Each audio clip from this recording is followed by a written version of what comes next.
പൂട്ട് തകർത്ത് സമരക്കാർ, ബോട്ടുകൾ കത്തിച്ചു, ബാരിക്കേഡുകൾ കടലിൽ. വിഴിഞ്ഞം കത്തുകയാണ് ജീവന് വേണ്ടി 100-ാം ദിവസം. ജീവന് വേണ്ടിയുള്ള അതിജീവന സമരം 100-ാം ദിവസത്തിലേക്ക് എത്തി നിൽക്കുമ്പോൾ കൂടുതൽ ശക്തമായ സമരമുറകളാണ് തീരദേശത്ത് നിന്നുണ്ടാവുന്നത്. പ്രതിഷേധം ശക്തമായ 100-ാം ദിനത്തിൽ വിഴിഞ്ഞം തുറമുഖത്തിന്റെ പ്രധാന കവാടത്തിന്റെ പൂട്ട് തകർത്ത് പ്രതിഷേധിച്ചിരിക്കുന്നു സമരക്കാർ. സൂചനാ സമരത്തിന്റെ ഭാഗമായി ബോട്ടുകൾ കത്തിച്ചു, പോലീസിന്റെ ബാരിക്കേഡുകൾ കടലിൽ എറിഞ്ഞ് പ്രതിഷേധിച്ചു.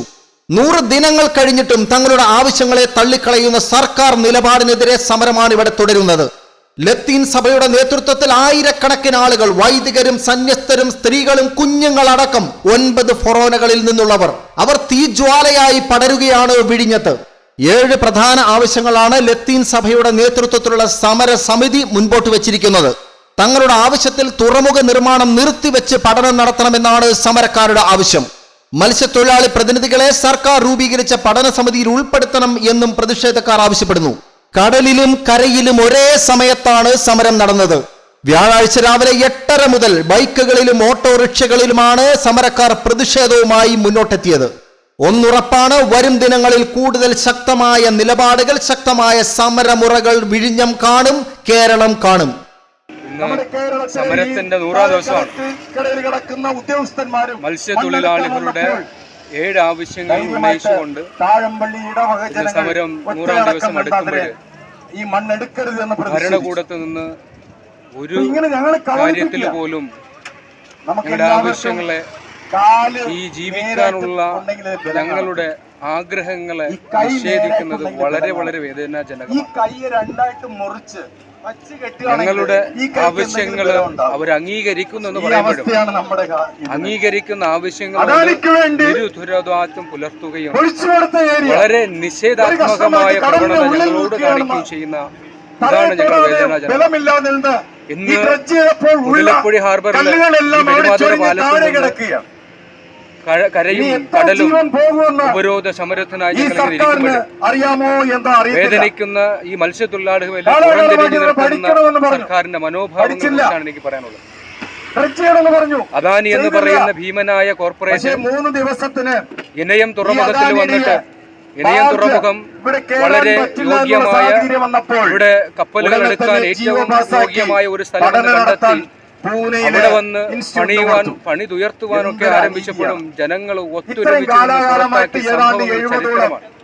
അങ്ങനെയെങ്കിൽ അത്രയും കപ്പൽശാലിന്റെ അടുത്ത്, ഇന്റർനാഷണൽ കപ്പൽശാലിന്റെ അടുത്തിരിക്കുന്ന ഒരു സ്ഥലത്ത് നിന്ന്, ഇനയം സ്ഥലത്ത് നിന്ന് അദാനിയെ പുറത്താക്കിയെങ്കിൽ വീണ്ടും ഇവര് പറയുന്ന ഏറ്റവും അടുത്തിരിക്കുന്ന ഒരു സ്ഥലമാണ് വിഴിഞ്ഞമെന്നും ആഴം അതിനോട് യോജിക്കുന്നെന്നൊക്കെ പറയുമ്പോഴും ഒരു തീരദേശ ജനത മുഴുവനെയും ഇങ്ങനെ അവരുടെ തൊഴിൽ മാർഗങ്ങളെയും ഇല്ലാതാക്കുന്ന, മത്സ്യസമ്പത്ത് ഏറെയുള്ള ഈ വിഴിഞ്ഞം പദ്ധതിയുമായിട്ട് ഇന്ന് ഞങ്ങളെ നശീകരിക്കാൻ ആഗ്രഹിക്കുന്ന ഈ പദ്ധതി ഉപേക്ഷിക്കാൻ തന്നെയാണ് ഞങ്ങൾക്ക് പറയാനുള്ളത്. 7 ആവശ്യങ്ങൾ നിറവേറ്റി, 7 ആവശ്യങ്ങളിൽ 6 കാര്യങ്ങൾക്ക് എല്ലാ തീരുമാനം ഉണ്ടായി എന്ന് പറയുമ്പോഴും ഒരു കാര്യത്തിൽ പോലും വ്യക്തമായ നിലപാടുകൾ, വ്യക്തമായ ഒരു ജിയോ പോലും, വ്യക്തമായ ഒരു കാര്യത്തിന്റെ ഒരു ചുവട് പോലും എടുത്തു വച്ചിട്ടില്ല എന്നാണ് സത്യം എന്ന് പറയുന്നത്. അങ്ങനെയെങ്കിൽ ഈ പോർട്ട് കാരണമാണ് ഞങ്ങൾക്ക് തീരം നഷ്ടപ്പെട്ടത്. ഈ പോർട്ട് കാരണമാണ് ഞങ്ങളുടെ മത്സ്യബന്ധനത്തിനായി പോകുന്ന ഞങ്ങളുടെ ജനങ്ങൾക്ക് മത്സ്യസമ്പത്ത് ഇല്ലാതായത്. ഈ പാരമ്പര്യ മത്സ്യബന്ധനം പോലും ഇന്ന് ഉപേക്ഷിക്കേണ്ട അവസ്ഥ വന്നത് ഈ കാരണങ്ങൾ തന്നെയാണ്. ഞങ്ങളെ വീട് വിട്ടിറങ്ങിപ്പോയി തെരുവുകളിലേക്ക് താമസിക്കുവാൻ, ഗോഡൌണിൽ താമസിക്കുവാൻ ഞങ്ങൾ നിർബന്ധിതരാക്കിയത് ഈ പോർട്ട് കാരണമാണ്. കാരണത്തെ മാറ്റിവെച്ചുകൊണ്ട് പോർട്ടിനെ ഒന്നും ചെയ്യാൻ പറ്റില്ല, എന്നാൽ ഞങ്ങൾ ആവശ്യങ്ങൾ എല്ലാം ചെയ്തു തരാമെന്ന് പൊള്ളയായ വാക്കുകൾ ഉന്നയിച്ചുകൊണ്ട് നടിച്ചുകൊണ്ടിരിക്കുന്ന ഭരണകൂടത്തെ ഞങ്ങളുടെ കർശനമായിട്ട് ഞങ്ങളുടെ വാക്കുകളിലൂടെ ഞങ്ങൾ അവരുടെ രീതികളെ ഞങ്ങൾ എതിർക്കുകയാണ്. അവരുടെ പ്രസ്താവനകളെ ഞങ്ങൾ ഒട്ടും യോജിക്കാനാവാത്ത, വളരെ നിസ്സാരവൽക്കരിക്കുന്ന ഞങ്ങളുടെ ആവശ്യങ്ങളെ വളരെ നിസ്സാരവൽക്കരിക്കുന്ന ഞങ്ങളുടെ ബോധ്യങ്ങളെ ഒന്ന് പുറന്തള്ളുന്ന മനോഭാവമാണ് എല്ലാ കാലത്തും ഇപ്പോഴും ഉണ്ടായിക്കൊണ്ടിരിക്കുന്നത്.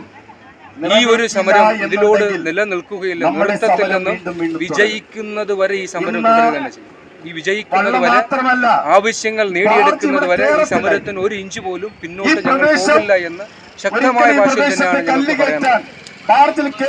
മത്സ്യബന്ധനത്തിൽ പോകുന്നവര് കാറ്റിനും കടലയും മറികടന്ന് മുമ്പോട്ട് പോകുന്നവര് അതിജീവിച്ച് ഒരു മീനെ പിടിച്ചുകൊണ്ട് വരുന്ന ഞങ്ങൾക്കറിയാം ഒരു സമരം എങ്ങനെ നടത്തണമെന്ന്. ഞങ്ങൾ വിചാരിച്ചാല് ഞങ്ങൾ നടത്തുന്ന കാര്യങ്ങള് ഒരു പൊള്ളയായ വാക്കുകളിലോ അവർ പറയുന്ന ഞങ്ങളുടെ മോടി പിടിപ്പിക്കുന്ന കുറെ വാഗ്ദാനങ്ങളിൽ ഒതുങ്ങുമെന്ന് ഒരിക്കലും വിചാരിക്കരുത്. ഈ സമരവുമായിട്ട് ഇനി ഇവിടുന്ന് കല്ലെടുത്തുകൊണ്ട് വിഴിഞ്ഞത്ത് നിന്ന് ഇനി പോകുന്ന അവസ്ഥയിലേക്ക് ഒരിക്കലും ഞങ്ങൾ കൊണ്ടുപോകാൻ ഇനി അനുവദിക്കുകയില്ല. വിഴിഞ്ഞത്ത് പണി നടക്കുവാൻ വേണ്ടി ഞങ്ങൾ അനുവദിക്കുകയില്ല. അതിനുള്ള മാർഗങ്ങൾ ഉറപ്പായിട്ടും സമരസമിതിയുടെ ഭാഗത്തും ഉണ്ടാകുമെന്ന് അറിയിക്കുക. ഇലക്ഷൻ ഫലം കഴിഞ്ഞിട്ട്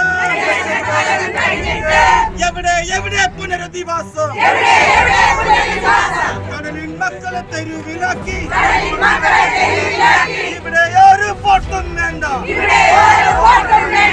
ജൈനീസ് മീഡിയയ്ക്ക് വേണ്ടി മര്യനാട് നിന്നും സുമാ ജോർജ്. ഇന്ന് ഈ സമരം ഒന്നാം ദിവസം വിഴിഞ്ഞത്തുനിന്ന് തുടങ്ങി, ഒന്നാം ദിവസം തുടങ്ങി ഇന്ന് 100ാം ദിവസത്തിലേക്ക് വന്നു നിൽക്കുന്ന ഈ സമരം ഞങ്ങളുടെ നിരവധി ആവശ്യങ്ങൾ സർക്കാരിന് മുന്നിൽ ഞങ്ങൾ 7 ആവശ്യങ്ങൾ ഞങ്ങൾ വയ്ക്കുകയുണ്ടായി. പേപ്പറുകളിലോ അല്ലെങ്കിൽ വാക്കുകളിലോ ഒതുക്കി ഈ സമരത്തെ ഒതുക്കി തീർക്കാമെന്ന സർക്കാരിന്റെ ഒരു വിചാരം ഞങ്ങൾ ഓരോ ദിവസവും ഈ വെയിലത്തും നിരത്തിലേക്കും വലിച്ചിറക്കിക്കൊണ്ടിരിക്കുകയാണ്. പല ജില്ലകളിലായി മത്സ്യത്തൊഴിലാളികൾ സംഘടിപ്പിച്ചുകൊണ്ടിരിക്കുന്ന ഈ സമരം സർക്കാരിന്റെ ഭാഗത്തുനിന്ന് ഇതിനൊരു തീരുമാനം ഉണ്ടാകും വരെ 1000 ദിവസം വന്നിരുന്നാലും ഞങ്ങൾ ഈ സമരവുമായിട്ട് മുന്നോട്ട് തന്നെ പോകുമെന്ന് മത്സ്യത്തൊഴിലാളികളുടെ ഒരു പ്രതിനിധി എന്നത് വെച്ച് ഞാൻ പറയുകയാണ്.